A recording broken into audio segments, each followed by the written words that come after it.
La patience est une école de douceur et d'humilité. Elle est le terreau fertile où l'amour et la sagesse portent leurs fruits. Elle nous apprend à reconnaître nos limites, à admettre que tout ne dépend pas de notre volonté. La patience ne se limite pas à l'attente passive d'un résultat ou à la simple endurance face aux difficultés. Elle constitue une disposition intérieure qui transforme la manière dont nous vivons le temps, la souffrance et la relation à autrui. Être patient, c'est reconnaître que la vie suit un rythme qui nous dépasse et que la précipitation n'est souvent qu'une manifestation de nos peurs, nos frustrations, nos attachements ou notre orgueil. Apprends à être patient, car l'impatience est la source de la colère et de nombreux péchés. Mais la patience est l'école de l'humilité et de l'amour, et celui qui l'apprend devient un véritable enfant de Dieu, écrit Jean dans son évangile. Dans le yoga, la patience, titiksha, est la force tranquille qui permet de persévérer face aux défis avec acceptation et équanimité.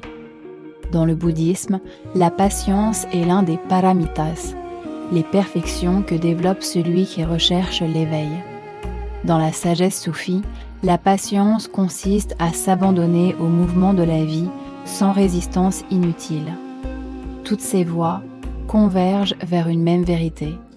La patience libère le cœur du tumulte et ouvre la conscience à la paix.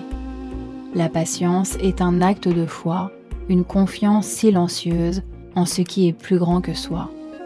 Elle invite à accepter les lenteurs de la croissance intérieure.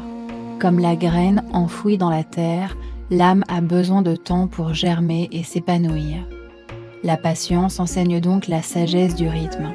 Tout arrive en son temps, lorsque nous sommes prêts à accueillir le fruit du travail intérieur. Être patient, ce n'est pas se résigner, mais persévérer avec confiance malgré l'incertitude. Celui qui pratique la patience découvre une force tranquille, une stabilité qui ne dépend plus des circonstances extérieures. Enfin, la patience est un acte d'amour. Elle nous apprend à accueillir les autres tels qu'ils sont. Elle donne le temps au pardon et à la compréhension. Elle est une forme active de respect, de bienveillance et de présence. Grâce à elle, la relation n'est plus un lieu de pression, mais un terrain fertile où chacun peut grandir.